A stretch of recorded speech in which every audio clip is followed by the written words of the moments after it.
Hey everybody, today you're going to get a lesson on a sales superpower. Now it doesn't just apply to being a seller, it actually applies to any buyer as well. So if you ever go out and buy things at shops or markets or anywhere or online at all, this will apply to you whenever you've got to communicate during the interaction. So if you enjoy the content today, please chuck a like on the video. It helps the message spread further through YouTube and all social media.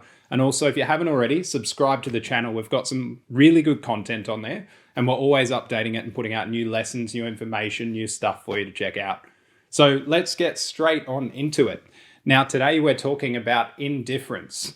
What is indifference, I hear you ask? And I hear others of you say, I know what indifference is. But let's talk about it in terms of a transactional communication. So indifference, basically we can sum it up by talking about not having the need or not being desperate for the result of the interaction. So if you display desperation as a seller or a buyer, it really puts the power in the hands of the other party. That's pretty obvious when you think about it. So first we'll talk about it from a seller's perspective.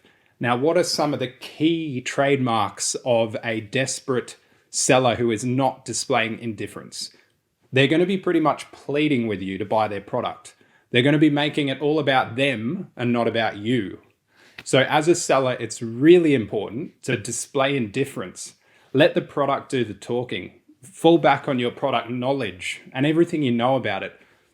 Display the benefits of the product, not just the features. In this day and age, all buyers of any good or service are savvy. They've looked up what they're buying. They know what they want. They know the features already. So your job, if you're selling something, is to talk about the benefits to them and their life of this particular product. So what are the benefits of what you sell? Think about your job. What are the benefits to the person after you give them the goods or you put the goods in or the service in? How does that make their life better and easier? So if you can do that and you can fall back and not come across as super needy or desperate to get your product, service, or good or whatever it is you sell in their hands, they're actually far more likely to buy it. So what about from a buyer's perspective? Pretty much the same thing applies as a seller, but as a buyer, you want to make it come across that you're not 100% going to purchase the goods in front of you or the service. You do want to display knowledge and you want to display interest, but not so much interest that automatically the seller knows that you're basically pulling your wallet out and you're about to throw it at them. You need to show them that you are interested, but you're not 100% going to go with this product today. That gives you a bit more flexibility and a bit more negotiational skill and ability to get a better deal on what it is you're buying.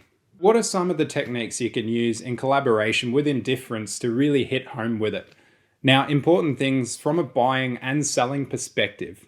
You want to give the customer or the seller space and time to let you know their thoughts and let you understand their emotional set and what it is that they want from you and you want from them.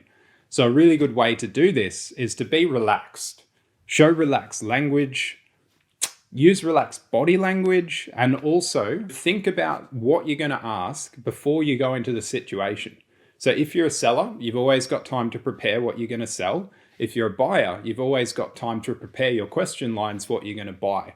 This will show how knowledgeable you are of the product or good or service, and the seller or buyer will take you far more seriously.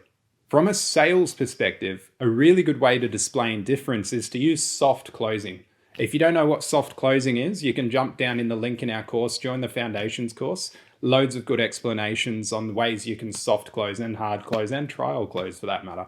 So if you haven't already, check the description, you can get it there. But soft closing is a really effective way to show indifference and basically allow the buyer to come to their own conclusions with your product, good, or service.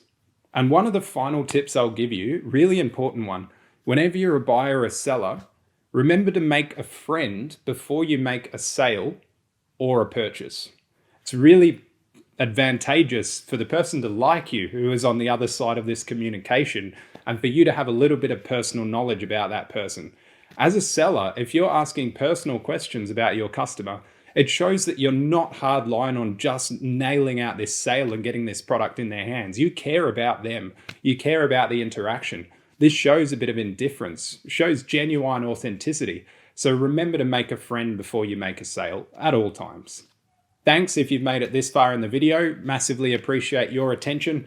It's very hard to get people to get to the end of videos these days, so well done if you have.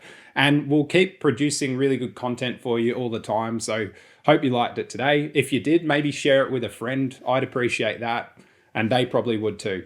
Other than that, have a really good day, and we'll see you in the next one.